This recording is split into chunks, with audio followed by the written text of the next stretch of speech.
Assalamualaikum warahmatullahi wabarakatuh. Perkenalkan, kami dari kelompok 9 mata kuliah Ekonomi Moneter jurusan Manajemen Keuangan Syariah semester 3 IAIN Tulungagung akan menjelaskan materi tentang tingkat bunga yang akan disampaikan oleh saya, Sela Oktaviana Putri, NIM 12106193160, dan kedua rekan saya, Winda Widianti, NIM 12406193150. Dan saya Risya Nursela, NIM 12406193174. Yang pertama, materi akan dijelaskan oleh Mbak Winda.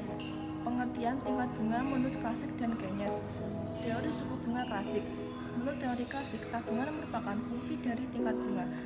Maka makin tinggi tingkat bunga akan menjadikan keinginan menabung dalam masyarakat akan semakin tinggi.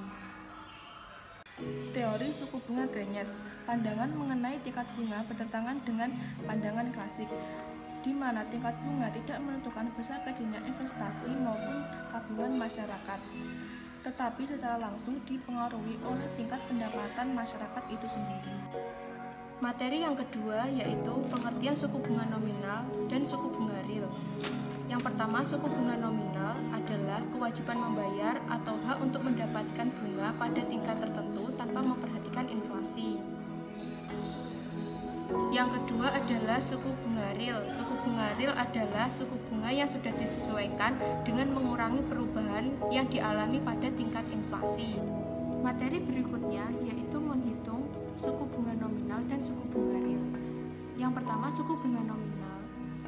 Pada tingkat suku bunga ini terbentuk atas tingkat suku bunga yang sudah disepakati oleh kreditur dan debitur, yang dapat dipahami dengan rumus I sama dengan R plus RP plus TC plus BI, di mana I sama dengan tingkat bunga nominal, R sama dengan tingkat bunga murni, RP sama dengan premi resiko, TC sama dengan biaya transaksi, BI sama dengan premi inflasi.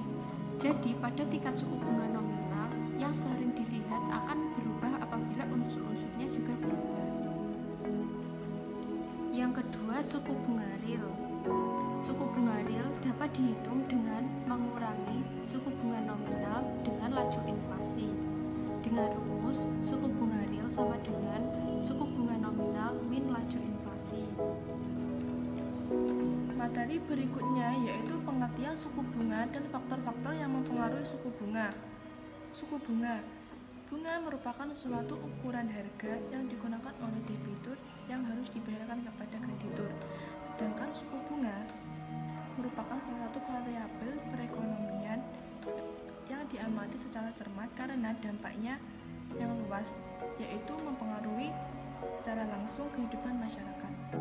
Faktor-faktor yang mempengaruhi suku bunga yaitu 1. Kebutuhan dana, 2. Target laba yang diinginkan, 3. Kualitas jaminan, 4. Kebijaksanaan pemerintah, 5. Jangka waktu, 6. Reputasi perusahaan, 7. Produk yang kompetitif, 8. Hubungan balik, 9. Persaingan, 10. Jaminan pihak ketiga. Materi berikutnya mengenai komponen dalam menentukan bunga kredit. Dalam kegiatan bisnis perbankan, keuntungan utama yang dapat diambil adalah bagaimana mengelola dan menentukan bunga pinjaman secara fleksibel sehingga menghasilkan laba yang maksimal. Artinya, tingkat suku bunga pinjaman haruslah lebih tinggi daripada tingkat suku bunga simpanan, sehingga dari selisih tersebut bank dapat memperoleh keuntungan. Dalam menentukan besar kecilnya suku bunga kredit kepada debitur, tentunya ada beberapa komponen yang harus diperhatikan.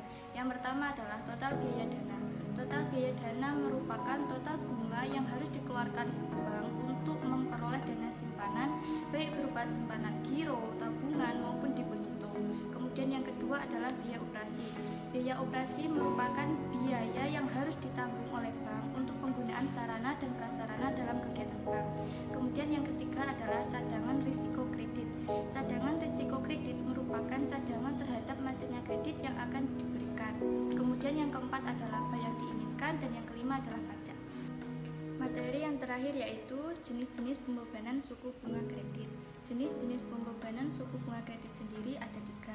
Yang pertama, sliding rate, yaitu pembebanan bunga setiap bulan dihitung dari sisa pinjamannya, sehingga jumlah bunga yang dibayar nasabah setiap bulan menurun seiring dengan turunnya pokok pinjaman. Kemudian yang kedua adalah flat rate, yaitu pembebanan bunga setiap bulan tetap dari jumlah pinjamannya. Dan yang ketiga adalah floating rate, yaitu pembebanan bunga setiap bulan tergantung dari bunga pasar. Sekian penjelasan dari kelompok kami. Saya Sela Oktaviana Putri. Saya Windia Widianti. Dan saya Risha Nusela. Terima kasih dan mohon maaf bila ada kesalahan kata dalam pembuatan video. Wassalamualaikum warahmatullahi wabarakatuh. Jangan lupa like.